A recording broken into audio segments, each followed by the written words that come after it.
오늘의 일발장전 시작합니다. 일발장전의 두 기둥이죠. 최고의 주식 전문가 두 분 소개하겠습니다. 김영민, 김준호, MBN 골드 매니저와 함께합니다. 안녕하십니까? 반갑습니다. 자, 11월의 첫날이 왔는데 마음은 좀 어둡고 좀 무겁습니다. 이래도 주가를 빼고 저래도 빼고 이렇게 해도 빼고 저래도 빼고 힘든 아마 대선 리스크 때문이 아닐까라고 보여지는데, 그래서 일단 오늘 종목 바로 들어가기 전에 11월 투자 전략, 월별 투자 전략 한번 세워보죠. 대선 전, 대선 후로 따져가지고 우리 두 전문가분들이 한번 투자 대응법들 보고선 일발 종목 바로 들어가 보도록 하겠습니다. 영민 매니저, 이거 속수무책이에요. 그렇죠. 뭐 이래도 빼고 저래도 빼는데 어떡합니까? 저도 근데 방금 코멘트 해주신 거에 이제 100분 공감을 하는 네. 게, 사실 뭘 얘기했어도 빠졌을 것 같다. 네. 아니 마이크로소프트 어저께 이제 실적 발표했고 오늘 6% 급락했죠. 네. 장 끝나고 나서 이제 또 주요 기업들이 이제 아마존이라든지 또 애플도 실적 발표를 했는데, 그래도 또 아마존은 장 끝나고 시간의 시장에서는 또 5% 정도 또 급등을 하고 있어요. 애플은 또 유럽 쪽에 이제 과징금 때문에 순이익이 이제 조금 줄어든 거. 그러니까 그거는 영업과 관련된 부분은 아니고 일단 제도적인 이제 측면이니까 그런 부분들은 조금 이해해 줄 만하다. 근데 결국은 메타는 내년에 이제 캐펙스가 크게 늘어날 거다라는 것 때문에 급락을 했고. 왜 돈 쓰냐 이런 거잖아요. 그러니까 아마존도 거의 AI 쪽 지출이 80% 넘게 증가했는데 또 아마존은 급등하고. 그러니까 이게 너무 논리가 사실 안 맞는 거예요. 그래서 제가 느끼기에는 그냥 미국 대선을 앞두고 그간 나스닥 지수가 7주 연속으로 상승했단 말이에요. 네. 그러니까 빅테크 기업들 주가도 굉장히 좀 강하게 올랐고 실적에 대한 이제 기대감도 어느 정도 이제 반영이 좀 되어 있던 상황에서 오늘은 그냥 다 차익 실현하자. 웬만한 일단, 주요 그쵸? 기업들 다 실적 발표가 이제 끝났고, 매그니피센트 세븐 기업들 중에 이제 엔비디아만 11월 중순 이후에 이제 발표를 하는 거고, 나머지는 다 실적 발표를 했기 때문에 일단 한번 수익 챙기고 넘어가자. 이런 심리였던 것 같아요. 그래서 미증시도 대선을 앞둔 이제 조정이 한번 진행이 좀 되는 거고, 이미 우리 국내 증시는 트럼프가 이제 부각되기 시작한 또 2주 전부터 조정이 이미 시작됐던 거고, 그렇게 이제 이해를 한다라고 하면 11월에 결국 다음 주가 가장 또 중요하잖아요. 미국 대선 결과 확인해야 되고, 그리고 연이어서 다음 주 목요일 날 FOMC 회의가 있어요. 많은 분들이 금리 인하 기대감이 약화됐다, 이제 금리 인하 안 한다 이렇게 생각하실지 모르겠는데, 금리 인하는 합니다. 근데 이제 50bp 금리 인하 가능성이 많이 이제 줄어든 거고, 25bp는 연준 점도표상으로 보면 요번에도 이제 90% 이상의 확률로 금리 인하를 한다는 거예요. 오늘도 PCE 지표가 이제 발표됐잖아요. 2.1% 전년 너무 동기 대비해서. 좋았잖아요. 그러니까 사실 물가를 보면 이제 연준의 목표라는 수준에 이제 거의 근접했다라고 볼 수 있기 때문에 연준의 이제 피벗에 큰 영향을 주지 않을 것 같다. 그러면 금리 인하하고 대선 끝나고 그러면 국채 금리 이제 살짝 좀 떨어질 수 있기 때문에 그 부분이 저는 우리 이제 국내 증시에 가장 좀 반가운 소식. 아까 이제 환율도 브리핑 해주셨다시피 일본 쪽에서도 해줬어요. 어쨌든 우리가 기대했던 내용이 나왔단 말이에요. 금리는 어쨌든 인상을 해 나가겠다라는 얘기를 했기 때문에 이런 종합적인 상황을 감안해 보면 오늘은 상당히 먹구름이 좀 끼어 있습니다만, 다음 주에 또 중요 이벤트들이 이제 지내고 나면 우리 국내 증시는 오히려 조정을 이미 2, 3주 동안에 충분히 받았던 걸 감안하면은 또 오히려 반등에 좀 무게를 좀 두고 대응을 좀 해야 되지 않을까. 어려운 시장을 어떻게 극복할 수 있을지가 이제 관건인데, 오늘 시장 좀 잘 대응을 좀 하시면은 다음 주에 이제 또 긍정적인 좀 시장의 이제 반전 흐름이 좀 나타날 수 있지 않겠는가. 그 다음 주는 모르겠어요. 솔직히 지금 최근에 시장 흐름이 하루하루 뭔가 새로운 이슈들이 계속 좀 나오고 있는 상황이기 때문에 적어도 이제 다음 주는 이벤트가 이제 끝나고 시장이 이제 좀 투자 심리가 좀 돌아서는 그런 이제 변곡점이 좀 될 수는 있겠다. 그러면 11월 전체적으로는 10월은 차트 보시면 한 달 내내 조정받았거든요. 그러니까 11월은 조금 이제 반대의 흐름도, 연말 되면 우리가 또 산타렐리 이런 얘기도 하니까요. 그런 부분들을 좀 기대를 좀 해봐야 되는 시점이 아닐까, 이렇게 말씀을 좀 드리겠습니다. 좋습니다. 뉴욕 증시 쪽의 보고서들은 현금 확보 전략을 많이 이야기를 합니다. 근데 뉴욕은 되죠. 왜냐하면 최고가였기 때문에 현금 확보를 뺄 텐데, 우리는 현금 확보 전략 어떻게 합니까? 우리는 계속 조정을 받았는데 이미 얻어 맞았는데 뺄 현금이 없죠. 이게 손절밖에 없는데, 그래서 더 답답한 국장이 아닐까 보고 있는데요. 준호 매니저, 아니 빅테크들이 자본 지출을 이렇게 많이 한다고 하면, 우리가 지난주에 막 논평할 때 그럼 엔비디아는 수혜잖아요. 이게 엔비디아 칩을 사주는 거니까 엔비디아도 밀어버리고. 자, 이렇게 되니까 이게 이제 대선 리스크 때문이기도 한데, 이거를 우리가 어떻게 혁파할까? 특히 이제 해리스, 트럼프, 되면 또 그걸로 또 요동칠 것 같은데요. 맞습니다. 그래서 사실 이제 오늘 뉴욕 증시가 좀 급락했던 이유가 크게 한 3가지인데 이제 아무래도 이제 빅테크 기업들이 예상보다는 조금 가이던스가 조금 예상보다는 하회했던 부분들이 오히려 약간의 좀 투자 심리를 좀 꺾었던 부분도 분명히 있었고요. 그리고 다음 주에 있을 이제 미국 대선을 앞둔 시점에서 또 정권을 바뀐다고 했을 때는 또 불확실성이 또 이제 증폭될 수가 있잖아요. 그래서 그런 부분이 투자 심리 이미 좀 이제 차익 매물의 어떤 이제 빌미를 좀 적용하지 않았나라고 보고 있습니다. 거기에다가 이제 BOJ 일본은행 총재가 또 이제 앞으로 금리 인상 시기를 뭐 예단하지 않을 것이다라고 발언이 나왔어요. 그러니까 예전에는 어느 정도 글로벌 시장의 눈치를 보면서 또 그리고 물가 흐름을 좀 체크하면서 금리 인상 시기를 조율하겠다라고 했는데 이제는 뭐 빠른 시일 내에 또 빠르면 연내 안에도 금리 그 인상에 대한 어떤 시그널을 발표를 하면서 결국에 다시 한번 엔캐리 트레이드 청산 관련된 우려감이 좀 증폭했던 것도 약간은 증시 하락을 좀 부추기지 않았나라고 보고 있습니다. 그래서 저도 약간 김행 매니저님과 좀 생각이 비슷한데 어차피 다음 주에 이제 미 대선 결과가 나오잖아요. 그래서 그러고 나서 그리고 빅테크 기업들, 엔비디아 제외하고는 대부분의 어떤 이제 빅테크 기업들의 실적 발표는 거의 사실상 마무리가 된 상태고 또 엔비디아 실적은 잘 나올 거라는 건 누구나 다 알고 있는 상태이다 보니까 사실상 이제 빅테크 실적 발표, 3분기 어닝 시즌에 대한 어떤 종료나 마찬가지다라고 보고 있습니다. 거기서 또 이제 미 대선까지도 이제 마무리된다고 했을 때는 불확실성 이제 해소에 따른 또 반발 매수도 충분히 유입될 수 있다고 보고 있고 우리 국내 증시는 또 10월 내내 또 조정 흐름이 나와줬기 때문에 가격적인 매력은 좀 충분하다라고 보고 있는 게 여러 가지 복합적인 악재임에도 불구하고 어제 우리 코스닥 증시가 어느 정도 반발 매수가 좀 유입됐다는 점을 놓고 봤을 때 가격적인 매력은 충분하고 또 코스닥에서 외국인 순매수가 또 유입됐어요. 그래서 고환율이 계속 이어지고 있는 상태에서 약간의 차순에도 불구하고 실적으로 지금 이제 우리 국내 증시 특히 국내 기업들의 어떤 가치가 상대적으로 저평가돼 있다고 좀 생각이 되고 있습니다. 그래서 그런 부분에서 우리 국내 증시와 국내 기업들의 어떤 지금 주가 위치는 굉장히 저렴하고 가치가 굉장히 싸진 상태다 보니까 오히려 약간의 어떤 불확실성만 하나 두 개 해소되고 거기에다가 또 우리나라 또 킥이 있잖아요. 우리 금투세 폐지에 대한 발표가 11월 안에만 나와준다고 했을 때는 오히려 글로벌 증시의 어떤 불확실성 해소와 금투세 폐지에 대한 모멘텀까지 이어진다고 했을 땐 11월 달은 그래도 크게 봤을 땐 10월보단 좋은 시장이 될 가능성이 높다고 보고 있습니다. 우리 YS킴님도 거의 비슷한 의견 주셨어요. 오늘 장 초반 하락하겠지만 국장은 그동안 오른 게 없지 않습니까? 그래서 미 증시처럼 떨어지지는 않겠죠. 두 분의 전문가들도 이런 이야기 해주셨습니다. 특히 그 원달러 환율이 지금 괜찮거든요. 그렇죠. 지금 이 BOJ 때문에 일본이 좀 엔화 강세. 이거는 미국과 일본에겐 안 좋아도 우리에겐 좀 믿을 만한 구석이 하나가 있고 킥이 있습니다. 금투세 폐지라는 또 완전히 요거 압도하는 거 하나가 있어서요. 우리 YS킴님. 그쵸. 우리가 여기서 미국만큼 또 빠진다 오늘. 그럼 정말 가만히 있을 수가 없겠죠. 우리 CG팩 그 9938번님 박창규님 대선 리스크는 무슨 유유 핑계거리일 뿐이라고 또 해주셨는데 근데 이제 뉴욕은 대선이 맞는 것 같아요. 워낙 많이 벌었기 때문에 그냥 8년은 욕구가 있어요. 역사적으로 봤을 때도 미국 대선을 앞두고 항상 이제 증시가 랠리를 펼쳐왔고 이번에는 아닐 것 같다 하다가 지금 9월 이후부터 미 증시가 굉장히 가파르게 상승을 했단 말이에요. 대선 버프로 이제 랠리가 굉장히 좀 강하게 진행이 좀 됐기 때문에 뭐 오늘 여러 가지 기업들 실적 발표라든지 이슈들이 좀 있었습니다만 아까도 제가 말씀드렸다시피 논리적으로 이게 인텔은 170억 불 순손실이 나왔어요. 근데 지금 시간의 시장에서 4분기 때 흑자 전환할 수 있다 이러면서 7% 급등하고 있거든요. 그러니까 이게 주가라는 게 항상 미리 올랐느냐 아니면 미리 빠졌느냐에 따라서 사실 논리와는 상관없이 이제 좀 가격 흐름이 이제 좀 엇갈릴 수 있는 상황이기 때문에 지금 뭐 미증시의 이제 하락 조정은 저는 이제 대선 이벤트가 이제 끝나가고 있기 때문에 세론이 이제 어느 정도 이제 시작이 좀 됐다 이렇게 이제 봐야 될 것 같고 반면에 우리는 이미 한 2, 3주 전부터 이미 세론이 시작됐었다 이렇게 이제 보면 선조정을 이제 받았기 때문에 어제 우리 코스닥 시장 한번 보세요. 오늘 분위기 굉장히 안 좋았는데 오히려 코스닥은 장중에 상승 전환하고 끝났잖아요. 그러니까 오늘도 개파락 출발하긴 하겠습니다만 하방을 좀 지지해주는 이제 그런 흐름을 기대를 좀 해볼 수 있을 것 같습니다. 좋습니다.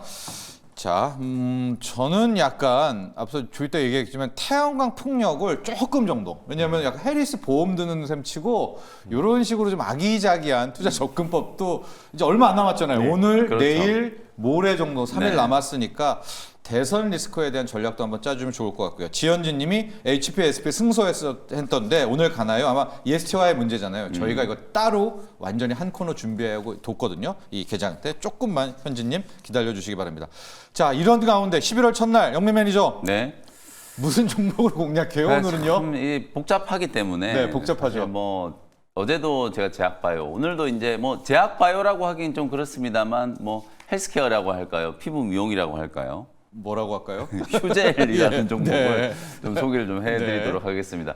하늘 아래 뭐 새로운 종목은 없다라는 생각이 좀 들어요. 왜냐하면 특히 장이 이렇게 좀 흔들리고 변동성이 좀 심할수록 좀 믿고 버틸 수 있는 종목들을 이제 공략할 수밖에 없기 때문에 휴젤은 제가 이제 8월 달에 ITC 이제 예비 승소 소식이 이제 좀 나왔을 때 그때 이제 한번 소개를 좀 해드렸던 종목인데 아직도 휴젤은 우상향 추세가 아주 강하게 이제 유지가 좀 되고 있는 상황이에요. 보톨리눔 톡신을 이제 제조하는 이제 바이오 에스테틱 이제 기업이라고 보시면 좀 될 것 같고 톡신 외에 이제 필러 매출도 최근에 좀 빠르게 또 성장을 좀 하고 있다. 이렇게 이제 보시면 될 것 같아요.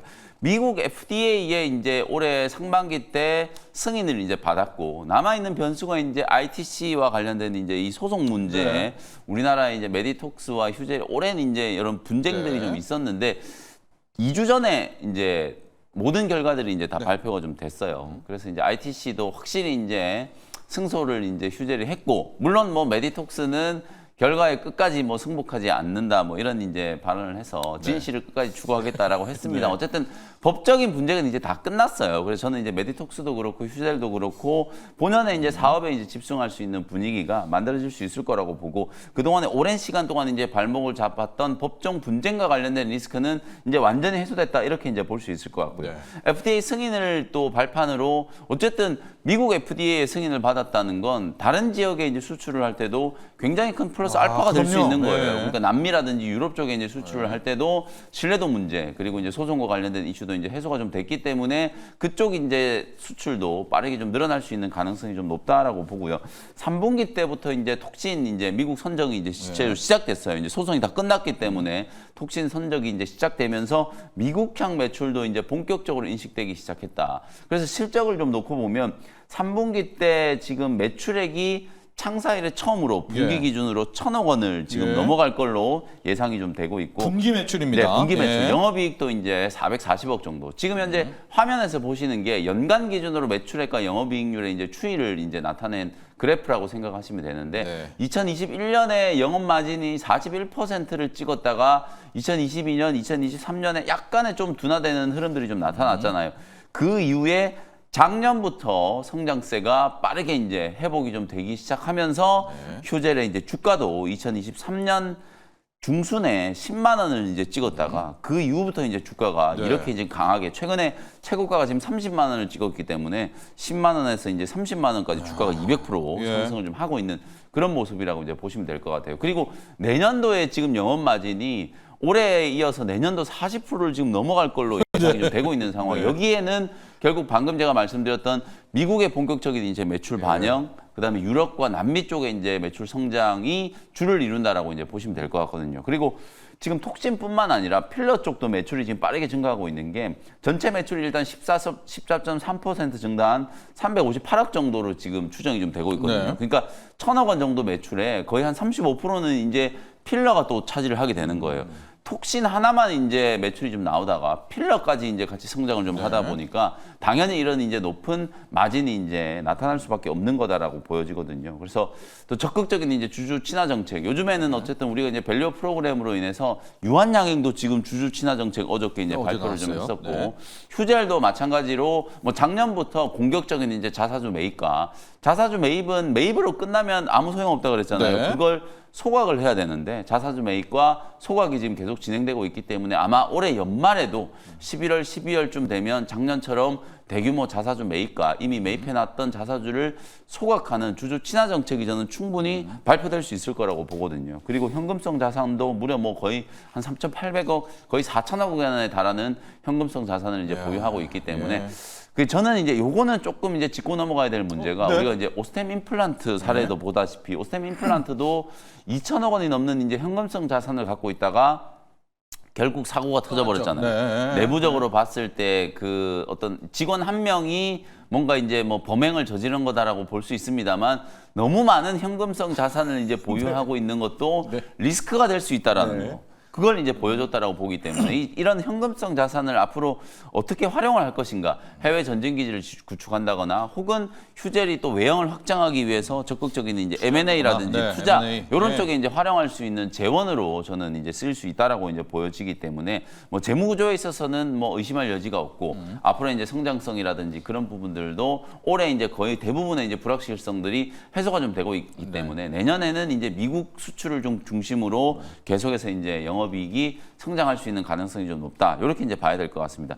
그러다 보니까 사실 시장이 지금 뭐 각종 매크로 이슈 때문에 굉장히 많이 흔들리고 있는 상황이잖아요. 그런데도 불구하고 지금 휴젤의 주가는 굉장히 이제 강력한 21선 이제 추세가 우상향 추세가 여전히 이어지고 있는 상황이거든요. 그냥 이렇게 줄을 하나 쭉 그어 놓으면은 그냥 요 추세대로 가고 있다라고 보시면 될 것 같아요. 그러니까 요 줄 그어 놓은 자리에 그냥 부딪히면 아 매수 기회구나 이렇게 생각하면 되거든요. 요번에도 요 자리에 이제 딱 찍고 반등이 이제 시작이 좀 되고 있는 상황이기 때문에 27만 원 정도에 이제 매수하는 전략으로 대응을 한번 해보시면 될 것 같고요. 1차 목표가는 항상 보면 한번 찍고 올라갈 때마다 고점을 좀 넘어가잖아요. 그렇네요. 그게 이제 계단식 상승이거든요. 그러니까 32만 원 정도를 1차 목표가로 제시를 좀 해드리고요. 손절가는 23만 원 정도로 가격 전략 참고해보시면 되겠습니다. 좋습니다. 오늘 영민 매니저의 일발 종목은 휴젤입니다. 우리가 그냥 보톡스라고 이야기하는 보르티눔 톡신. 특히 최근에는 물론 메디톡스는 억울하겠지만 어쨌든 게임은 이제 끝났습니다. 법적으로는 휴젤이 승소를 하면서 좀 마감이 되는 그런 버프, 그런 제도 좀 있고 제가 좀 놀랐던 부분은 병원에서 좀 보톡스 가격이 많이 싸져가지고 했는데 마진율이 회사 쪽은 40%가 그렇죠. 넘네요. 이건 참 놀라운 그러니까 영업이익입니다. 이거는 이제 보톡스가. 공정의 효율성을 이제 완전히 이제 그 확보를 했고 그리고 이제 이걸 해외 유통을 시켜야 되잖아요. 근데 유통 마진까지도 이제 최적화를 어느 정도 시켜놨다는 얘기이기 때문에 이게 1,000억 팔면 400억이 남는 장사이기 때문에 어마어마한 거죠. 그런 성장세가 내년까지도 이제 이어질 수 있다는 거니까 긍정적으로 충분히 볼 수 있을 것 같습니다. 병원에서 보톡스 가격 떨어진 것과 이 휴젤의 마진율과는 좀 다르다. 이런 것도 하나가 있고요. 필러에도 진출을 했고 남미 쪽에서는 요즘에 바디 필러요. 뭐 다리 엉덩이에 맞습니다. 필러를 맞는다고 하는 또 다른 시장이 좀 있다는 점도 휴젤에 함께 체크를 해주시면 좋을 것 같고요. 자, 준호 매니저. 휴젤에 맞서야 되는데 보톡스에 맞설 거는 일단은 우리가 기본에 충실하자라는 관점에서 화장품 관련된 종목을 한번 가져와 봤습니다. 뷰티의 기본에 충실하자. 맞습니다. 뷰티 기본. 일단 어제 이제 시간회에서 그래도 아모레퍼시픽이 상한가를 들어갔어요. 사실 화장품 섹터가 대부분 다 이제 신고가 랠리가 나왔던 상태에서 반대로 아모레퍼시픽만 사실상 계속 추세 하락이 나와줬었는데 아무래도 중국 쪽 매출이 좀 줄어들었던 부분도 있었고 이제 모든 사실 화장품 기업들이 크게 올라갔던 게 이제 북미 매출 비중이 큰 기업들이 좀 큰 상승이 나왔잖아요. 근데 북미 쪽에서의 약간의 큰 어떤 이제 매출 기여가 없다라는 부분 때문에 사실 아모레퍼시픽은 거의 지금 저점 부분대에서 위치해 있습니다. 근데 이제 서구권 쪽, 또 북미 쪽에서 이제 매출이 또 급증했고 또 이제 코스알엑스가라고 서구권에서 매출 비중이 굉장히 높은 것을 실적에 이제 편입하면서 전년 동기 대비해서 한 277% 영업이익이 급증을 했어요. 그래서 한 652억 정도 영업이익을 기록을 했는데 결국 이제 아모레퍼시픽 가장 이제 화장품 섹터에서 대장주 역할을 하는 아모레퍼시픽이 이제 오늘 큰 상승 흐름이 나와주면은 전체적으로 이제 화장품 섹터의 어떤 훈풍을 불러일으킬 가능성이 높다고 보고 있습니다. 그래서 저는 실리콘투라는 기업. 사실 북미 지역의 어떤 절대 강자이기도 하고요. 옆직구로 지금 거의 한 170여 개국에 화장품을 공급하고 있는 실리콘2가 그래도 어느 정도의 어떤 이제 상승 여력이 남아있지 않을까. 그래서 결국에 또 이제 최근에 원달러 환율의 어떤 상승과 또 그리고 또 수출 중심의 매출 비중이 차지하고 있는 실리콘2가 그래도 어느 정도 반발 매수가 유입될 가능성이 높다고 보고 있고 오늘 시장 자체가 전체적으로 좀 무거울 거 아니에요. 그나마 이제 화장품 섹터가 오전장은 그래도 어느 정도 시장 하락을 좀 방어해줄 가능성이 높다고 보고 있어서 실리콘투를 탑픽을 한번 붙여보도록 하겠습니다. 아모레퍼시픽을 이제 정리를 해주시다가 실리콘투로 갔잖아요. 네, 맞습니다. 이 아모레퍼시픽은 이 대장인데 주가는 정말 너무 비극적이거든요. 근데 어제 그래도 좀 했는데 이게 그냥 기술적 반등인지 이거만 한번 짧게. 그래도 그동안은 이제 북미 쪽의 어떤 매출이 좀 미미하다라는 이유로 굉장히 좀 이제 박한 평가를 받기도 했었고 또 이제 다른 이제 화장품 기업들 특히 중소형 제약 화장품 기업들이 뭐 날아갈 때 진짜 반대로 갔어요. 나왔어요, 완벽하게. 예. 그래서 오히려 그 섹터 내에서 종목을 갖고 있는데 모든 종목들은 올라가지만 내 종목만 안 갔을 때가 더 소외감이 느끼고 더 심할 힘들거든요. 정도인데요. 네, 근데 이제 오늘 그래도 서구권과 북미 쪽에서의 어떤 매출을 좀 어느 정도 확인이 된 상태이다 보니까 그래서 본격적인 어떤 이제 상승 흐름이 나와줄 수 있는 어떤 이제 조건은 네, 갖춰졌다라고 좀 보고 있습니다. 그래서 아모레퍼시픽이 너무나 못 갔기 때문에 또 최근에 이제 원달러류 상승과 또 그리고 북미 지역의 어떤 매출 증가 또 그리고 코스알엑스가 실적에 편입되면서 그에 따른 어떤 이제 매출이 폭발적으로 증가했던 부분들이 그래도 어느 정도 좀 긍정적으로 좀 적용될 가능성이 높다라고 좀 보고 있어요. 그래서 중장기적으로 본다고 하더라도 가격적인 매력은 전 충분하다라고 좀 보고 있습니다. 그래서 네.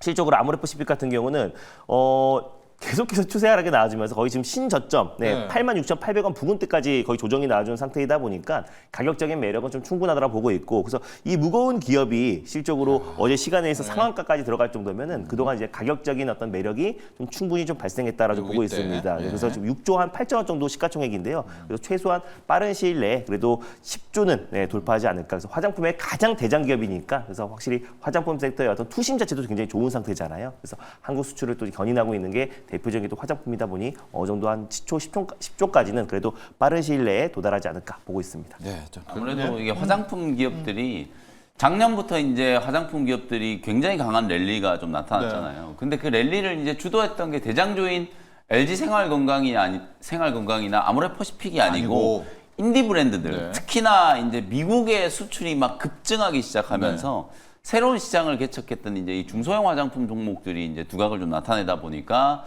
아무래도 이제 대장주들은 경쟁이 굉장히 치열해지는 거잖아요. 그러니까 당연히 LG 생활건강하고 아모레퍼시픽 이런 기업들이 실적도 안 좋은 데다가 또 중국 비중 요즘에는 뭐 뭐든 일단 중국을 다 이렇게 좀 배제하는 그런 이제 느낌이다 보니까 중국 비중이 너무 큰데 중국 쪽에서 성과가 안 만들어지니까 주가가 이렇게 이제 많이 빠져 있는 거거든요. 근데 어제 진짜 아모레퍼시픽이 이게 지금 아모레퍼시픽이 어쨌든 아무리 실적이 잘 나와도 시간에 상한가 가는 거는 굉장히 이례적인 거잖아요. 처음 아니에요? 뭐 10% 이상 이렇게 되는 게? 그런 거기 때문에 사실 이제 아모레퍼시픽을 필두로 다른 이제 화장품 종목들도 이제 같이 좀 꿈틀거릴 수 있는 가능성이 좀 있기 때문에 휴재를 받고 이제 실리콘2 해주셨잖아요. 저도 하나 받고 하면 코스메카 코리아, 뭐 이런 종목들도 이제 관심을 좀 가져보시면 좋을 것 같다는 말씀드리겠습니다. 특히 이제 이런 실리콘2 이런 아예 현지에 가 있는 데는 이 달러 결제를 또 하고 뭐 그런 측면들도 있고 실리콘에 또 있으니까 그래서 아마 지금은 원화 강세 우리는 원화고는 있지만은 원체 지금 1,370원, 80원대여서 그런 수혜까지도 함께 기대해 보시면서 리뷰를 갈 텐데 바이넥스 갈까요? 영민 매니저의 그래서 어제는 뭐 좀 장이 어려움이 예상이 좀 됐었잖아요. 근데 의외로 또 어제 삼성전자 이제 컨콜 이후에 반도체 장비 종목들이 뭐 테크윙이라든지 에이징랜드, 뭐 AD 테크놀로지 뭐 이런 기업들이 장비는 같다. 급등이 나오긴 했습니다만 어쨌든 좀 안전판 역할을 했던 이제 종목 중에 하나가 이제 바이넥스가 아닌가 이런 생각이 좀 들고 주가가 뭐 최근에 거의 30% 정도 이제 또 조정을 받았다라고 말씀드렸잖아요. 어저께 이제 장중에 저가 출발해서 거의 한 6% 가까이 이제 시세가 좀 나왔으니까 단기 저점을 한 121평 있는 이 2만 원 정도 수준 가격도 어떻게 딱 121평 있는 자리가 딱 2만 원이에요. 딱 그 정도 수준에서는 저점이 이제 어느 정도 형성이 좀 될 거라고 보고 뭐 조금 전에 화장품도 말씀드렸다시피 미국 대선 때 뭐 중국 때리기 만약에 트럼프가 다시 복귀를 한다라고 하면 관세 폭탄부터 해가지고 중국을 철저하게 이렇게 좀 때리는 그런 흐름들이 분명히 나타날 거기 때문에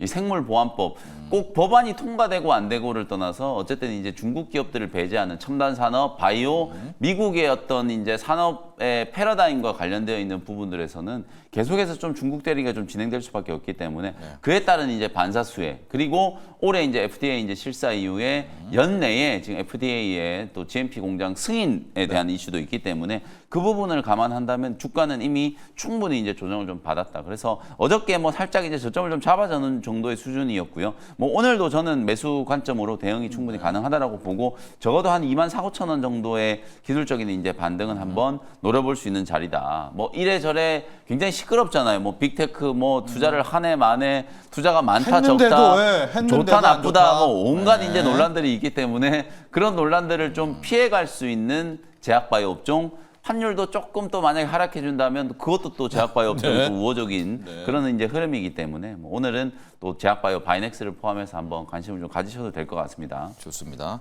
우리 준호 매니저와는 한전 산업을 리뷰를 좀 해보면서 원전 또 네. ESS 태양광 풍력까지 한번 이야기를 넓혀서 네. 이제 트럼프 해리스 지금 아직도 모르잖아요. 맞습니다. 여기와 엮어서 한번 보도록 하겠습니다. 어제는 일단 두산 에너빌리티 뭐 다 어쩔 수 없이 좀 네. 매를 좀 맞았죠. 예. 매를 좀 맞았는데 그래도 장 막판에는 그래도 어느 정도 좀 반발 매수가 유입된 네. 모습이고 또 11월 달에 예정대로 또 이제 또 체코 특사단이 또 이제 방안을 네. 해가지고 뭐 두산 에너빌리티라든지 또 이제 물산 또 이제 원전을 한번 시찰하겠다라는 얘기가 나와줬어요. 그래서 뭐 실적으로 이제 어제도 말씀드렸던 것처럼 이 원전 관련해서 일시적인 보류인 거지 전혀 달라진 건 없다. 그래서 사실상 한전산업이라든지 원전 관련 종목들도 장 초반에 좀 흔들림이 있었지만 네. 그래도 어느 정도 좀 반발 매수가 좀 유입됐던 모습이고요. 그래서 한전산업은 그래서 제가 어저께 좀 가져왔던 이유가 이게 원전 쪽으로도 좀 맞물리지만 또 신재생 에너지 관련된 사업을 영위하고 있는 맞습니다. 기업이기도 하고 예. ESS 관련된 사업을 영위해서 실적으로 좀 전 제일 기대가 되는 게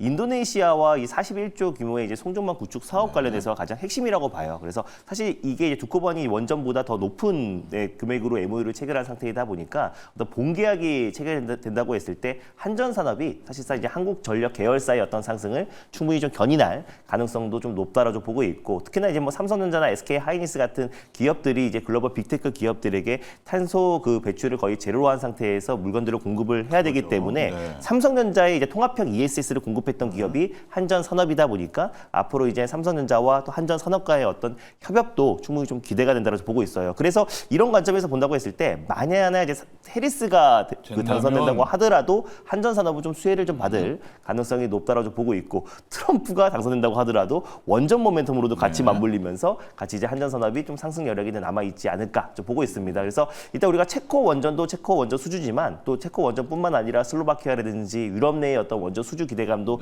여전히 좀 살아 있다라고 좀 보고 있고요. 뭐 최근에 필리핀과도 이제 원전 수주 관련된 MOU를 체결한 상태이기도 하고 또 그리고 특히나 이제 아랍에미리트 관련해서 바라카 원전에서는 너무 그게 마음에 들었는지 가장 이제 고가권의 바라카 원전 사진들도 이제 붙일 정도로 실적으로 이제 앞으로 원전에 대한 어떤 그 K 원전에 대한 관심이 굉장히 높아지고 있는 시점이다 보니까 일단 이제 한전 산업 같은 경우는 일단 한전 계열사의 어떤 탄력 도면에서도 가장 강하게 움직일 수 있고 ESS 매출 성장과 그리고 향후의 삼성전자의 어떤 협업 그리고 인도네시아의 송전망 구축 사업에 가장 주축이 될 수 있는 기업 중에 하나가 한전 산업이더라 보고 있어서 저는 어제의 어떤 조정을 우리가 잘 이용한다고 했을 때는 만약에 시장이 좀 이제 오늘 또 미증시 여파로 좀 조정 흐름이 추가적으로 나와줄 수 있다고 하더라도 저는 이제 하락은 원전 섹터는 좀 제한적이지 않을까 좀 보고 있고요. 그래도 개별적인 모멘텀으로도 좀 연말에 어느 정도 기대감에 좀 상승 여력이 남아 있지 않을까 보고 있고 또 이번에 어떤 그 노이즈는 사실 그냥 일시적인 지나가는 노이즈에 불과하다라고 좀 판단되고 있습니다.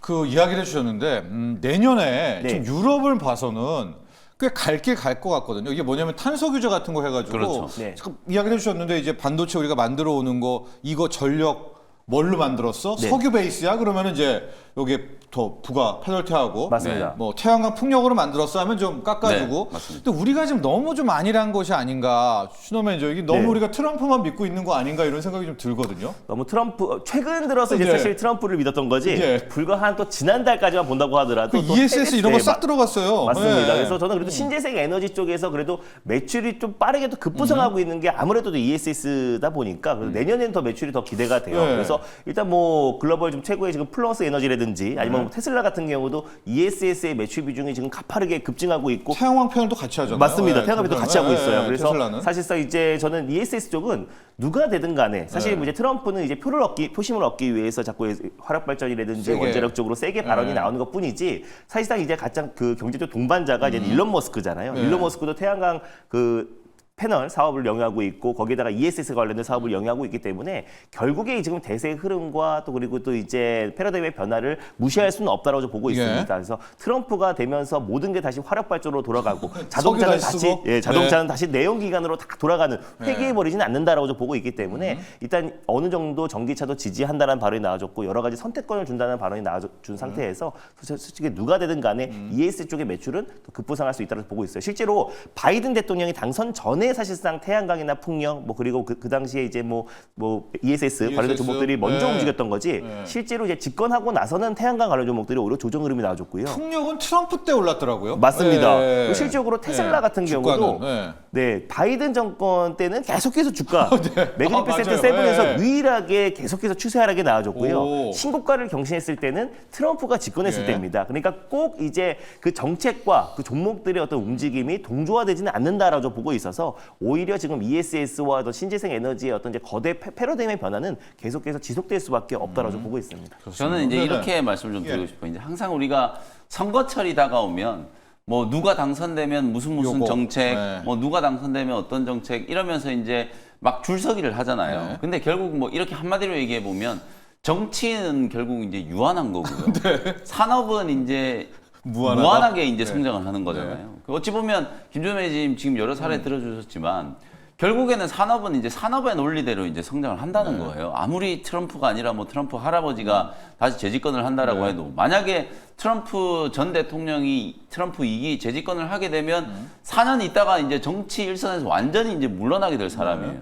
그 사람이 아무리 뭐 화석연료 어쩌고저쩌고 한다라고 하더라도 결국에는 지금 지구가 너무 뜨거워지고 있잖아요. 어제 지금 이제 11월이 다 돼가는데 어제 서울 기온이 막 23도 막 이래가지고 너무 더웠잖아요. 이런 걸 보면 분명히 이제 친환경과 관련된 이제 트렌드는 거스를 수 없는 어떤 이제 산업의 큰 변화라고 이제 볼 수 있기 때문에 뭐 아무리 트럼프 대통령이 다시 셰일 오일을 파내고 뭐 내연기관차 강조를 한다라고 해도 결국 이제 바뀔 건 이제 바뀐다는 거죠. 뭐 닭을 목에 비틀어도 새벽은 온다. 뭐 그런 논리라고 볼 수 있거든요. 결국 이제 시간의 문제이기 때문에 우리가 이제 좀 주목해야 되는 게 이제 대선이 이제 얼마 안 남았잖아요, 진짜. 뭐 많이 남았을 때는 뭐 무슨 트레이드 수혜주 이제 하는 게 이제 의미가 좀 있습니다만 이제 거의 다 왔기 때문에 좀 산업의 이제 본질에 좀 집중을 해야 되는 시기가 아닌가 좋습니다. 이렇게 말씀을 드리고 싶습니다. 그런 의미에서 원전, 신재생, ESS는 보셔야 된다는 가야 거죠. 된다. 그렇죠. 전기차가 가면 가는 거죠, 얘가.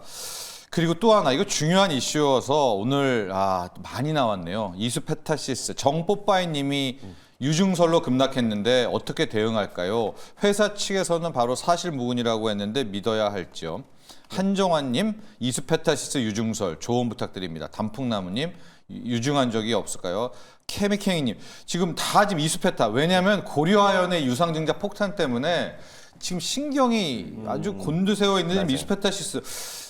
두 분, 준호 매니저? 일단 뭐 이수페타시스가 뭐 유증설이 돌았던 게 아무래도 이제 밀려드는 어떤 이제 그 기판 수요로 인해서 이제 캐파 증설을 하기 위해서 그리고 공장을 지으려면 유증을 할 것이다라는 그 설이 돌았던 것 같아요. 근데 하필 어제 이제 반도체 섹터가 오랜만에 반발 매수가 유입되고 분위기가 좋았는데 갑자기 이수페타시스만 지금 크게 한번 조정이 나와줘서 많이 놀랐을 텐데 이수페타시스에서는 사실 무근이라고 했어요. 지금 갖고 있는 재정 상태로도 충분히 공장을 증설할 수 있다라고 발표를 했고 사실 이제 어제 이제 메타 플랫폼이 조정 흐름이 나왔던 것도 AI 관련된 투자 확대잖아요. 그럼 실질적으로 메타와 구글과 또 그리고 엔비디아에 직접적으로 MLB 고다치 기판을 공급하고 있는 이수페타시스는 오히려 수혜입니다. 그래서 어제 원래 상승이 나와줬어야 될 타이밍에 갑자기 때 아닌 유증설이 돌면서 조정 흐름이 나와줬는데 이수페타시스는 자체적으로 사실 무근이라고 했기 때문에 그걸 우리가 굳이 안 믿을 필요는 없다라고 좀 보고 있어요. 그래서 오히려 오늘 시장 자체가 좀 추가적인 하락에 나와주고 빅테크 기업들이 5에서 6% 이상의 급락에 나와줬기 때문에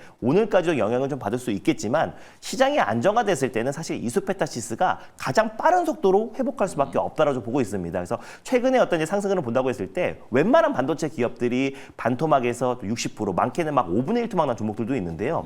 이수페타시스는 고점 대비 18%에서 20%밖에 조정 흐름이 안 나와줬고 또 이제 반도체 업황이 조금 저가 매수가 들어와줬을 때도 이수페타시스가 가장 먼저 회복을 하면서 사실 반도체 섹터 안에서도 가장 중심 역할을 했던 종목 중에 하나입니다. 그래서 어제의 어떤 유증설의 어떤 큰 조정 흐름이 나왔던 거는 오히려 가격적인 매력이 충분히 발생했다고 보고 있고요. 그래서 지금 시장 자체와 미증시 급락으로 인해서 오늘은 좀 시장이 흔들릴 수 있겠지만 오히려 시장이 좀 안정을 찾고 미 대선이 좀 끝난 시점에서는 오히려 이수페타시스가 다시 한번 AI 반도체 상승을 충분히 좀 견인할 가능성이 높다라고 보고 있습니다. 그래서 뭐 오히려 좀 조정시 매수의 관점으로 접근하고 지금 보유하고 계신 분들은 오히려 홀딩 관점으로 지켜보는 것도 나쁘지 않을 것이다라고 판단합니다. 이수페타시스는 저는 오늘은 뭐 오히려 상승을 할 가능성이 높다라고 보고요. 실제로 여러분들께 그냥 이수페타시스는 그냥 펩트론을 보시라.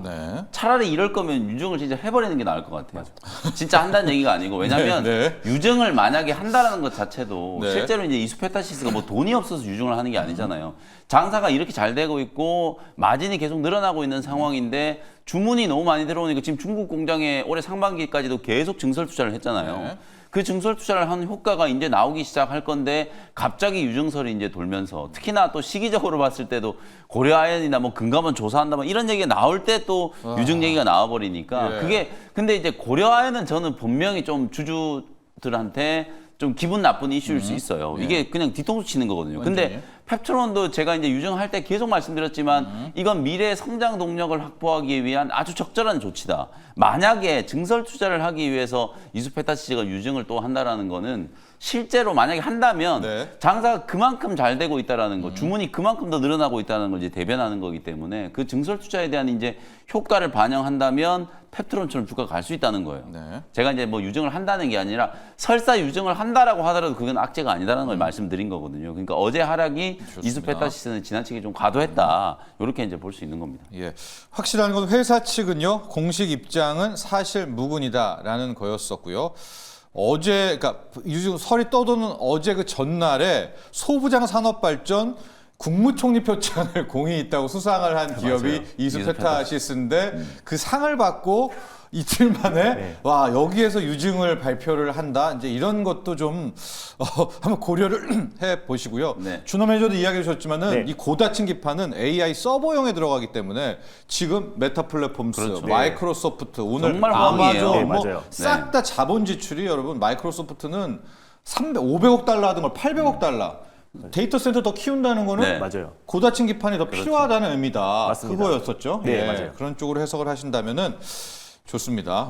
소부장 산업발전 국무총리 표창을 받은 이수페타시스 지금 고려아연 때문에 지금 더 가면 안 됩니다. 여기까지 좀 말씀을 드리겠습니다. 자, 이수페타시스에 대한 유증설 이야기까지 해봤고요. 이제 준호 매니저 일발 종목 들어가야죠. 어제에 이어서 그래도 오늘 시장 대비 좀 견고하게 좀 지켜줄 수 있는 섹터 원전으로 준비해봤고요. 또 연말이다 보니까 아무래도 이 고배당에 대한 관심, 고배당주에 대한 관심이 높아지고 있잖아요. 그래서 저는 한전 KPS를 한번 준비해봤습니다. 실적으로 또 이제 금리 인하가 다시 이제 본격적으로 진행이 된다고 했을 때는 그동안 좀 소외를 받았던 고배당주에 대한 관심도 굉장히 높아질 수밖에 없다라고 보고 있고요. 특히 뭐 한전 계열사이고 팀코리아에 이제 포함된 기업이다 보니까 원전 수주를 따냈을 때 유지 보수를 담당하고 있는 기업이에요. 그래서 원전을 다 짓고 나서 시운전을 하고 그 이후에 이제 수년 동안 계속해서 유지 보수를 담당하기 때문에 실제로 이제 바라카 원전 수주를 따냈을 때도 그 해와 다음 해까지는 한전 기술이 설계를 담당하는 한전 기술이 가장 크게 올라가줬고요.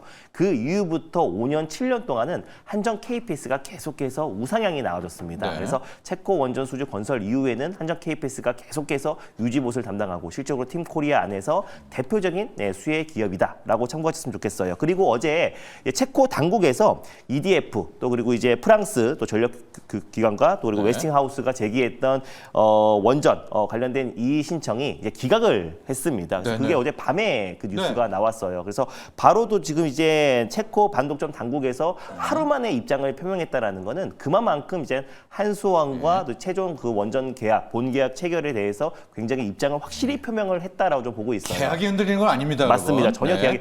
다만 이제 다시 한번 이거에 대해서 항소를 한다라고 했을 때는 그때까지는 이게 또 마무리될 때까지는 시간은 남아 있지만 결국에 지금 이제 체코 쪽에서도 우리 이제 한수원과의 어떤 이제 협력과 또 그리고 또 이제 최종 그 본 계약까지 굉장히 순조롭게 잘 진행되고 있다라는 거를 다시 한번 확인시켜줬기 때문에 원전에 대한 어떤 단기 노이즈에 불과하다라고 보고 있어요. 체코도 우리를 포기하고 싶지가 않은 게 가성비잖아요. 또 실적으로 이제 정확한 또 이제 납입 미래 정확하게 원전을 건설하고 또 거기에 대한 저렴한 가격으로 그 다른 뭐 프랑스라든지 아니면 또 이제 웨스팅하우스보다 훨씬 더 가격적이 저렴하고 기술적으로도 어느 정도 좀 비슷한 수준까지 올라온 상태다 보니까 매력도 면에서도 사실상 뒤처지지 않는다. 그래서 추가적인 원전 수주에 대한 기대감도 여전히 살아있고 또 그리고 어제의 어떤 노이즈를 잘 이용해서 우리가 대응한다고 했을 때는 충분히 수익을 챙길 수 있다라고 보고 있고요. 그리고 또 특히 한전 KPS 같은 경우는 연말을 앞두고 이제 고배당주이기도 한데 올해 이제 배당 수익률 자체가 한 5.5%를 또 이제 전망하고 있어요. 그래요? 맞습니다. 그래서 배당 성향이 한 60% 정도가 되고 그래서 금리 인하의 최대 수혜가 또 이제 고배당주로 쏠릴 수가 있고 어제도 사실상 원전 섹터들이 전반적으로 약세를 보인 가운데 가장 빠른 속도로 회복하면서요. 마이너스 5%에서 마이너스 1%까지 낙폭을 축소했고 또 그리고 실질적으로 웬만한 종목들이 이제 체코 원전 수주를 따내고 나서 대부분 종목들이 그때 어떤 상승폭을 반납했잖아요. 그 직전 고점까지 유일하게 올라온 기업이 또 한전 KPS이기도 합니다. 그래서 실적으로 팀 코리아에 포함됐고 또 그 고배당 배당주의 가장 핵심적인 또 수혜 종목이다 보니까 한정 KPS를 오늘 탑픽 종목으로 한번 가져와 봤습니다. 가격 전략은 어떨까요, 오늘? 가격 전략 같은 경우는 이제 44,500원 살짝 장 초반에 시장 여파로 흔들릴 수 있기 때문에 44,500원을 일단 매수가를 한번 잡아보도록 하겠고요. 목표가는 53,500원 그리고 손절가는 38,000원 말씀드려보도록 하겠습니다. 네, 준호 매니저 일발 종목 한전 KPS 또 전에 영민 매니저의 두산 에너빌리티도 있으니까 이 원전 라인들 또 범 신재생 ESS 좀 보시고요.